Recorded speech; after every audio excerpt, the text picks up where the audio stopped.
spectator sees as an entrance, another might see as an exit, another might see not as a continuing motion, another might not see.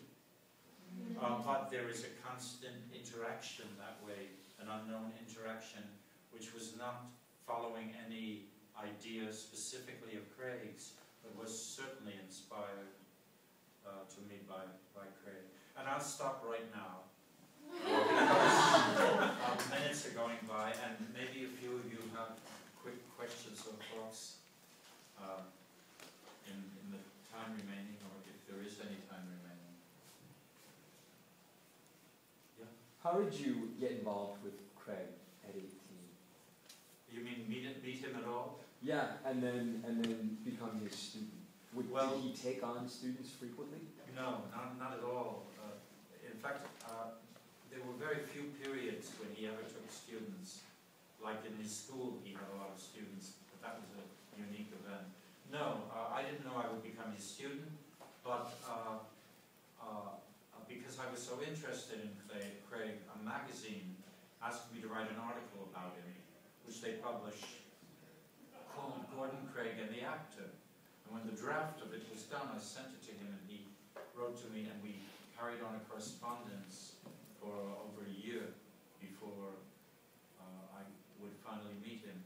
And a stage designer here in New York had a big Craig collection, which I think is now left to Yale University. And that was Donald Onslager. And he encouraged me. He said, "Why don't you meet Craig?" I said, "You think he would like to meet me?" He said, "Yes, why don't you just go there. I'm sure he would like to talk with you." And the first time I met him, first day, he said, and I wrote it down here if I had gone on longer, he said, "My idea has become obscured. It has to be rediscovered.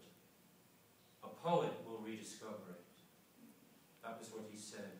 And then he began to work with me, to show me work of his, designs and things, and encouraged me to stay on. Right up to the end of his life, he really didn't have much money at all. Not always because he didn't make money, but because he spent it immediately if he had any. And I lived in the cellar of a deserted youth hostel in Tourette-sur-Loup, which is a town near Vence that he liked. He lived in Vence, the south of France, and I would spend the days working with him and learning from him. The teaching, he was impatient sometimes to get on with things, and he would say something to me, and I would answer him, and he would nod and say, "Write that down." So I quickly took a pen to write it down. He said, "No, I mean, make a mental note of it." He didn't like anything that stopped things moving along. But anyway, that was how I met him, and as I said earlier, I stayed with him on and off for a couple of years. Other questions? No more questions or thoughts? Yes. Is that allowed? Yeah, of course. In that gallery. Yes. Please. So Harvey, here you discovered this immense, sort of figure, and this vast lexicon of, concepts and transformative, processes. And he was your mentor somehow, right? Yes, that's really true. Was it, and is it part of your experience that you sort of defied what you experienced with him, that you went on and discovered, or created something else, deeper or wider or different than what he gave you, or that you found in common with him? Did you take this to another evolution? Yeah, I believe that my life's work is in this cruciform theater, to use the term from theater design and technology. I won't take any credit for it. Somebody gave it that name, and I adopted it. But that that, I believe, continues his direction. What is it? What is the cruciform concept? Well, it's hard to put it, I've never yet put it into very few words, though I am writing a book about it.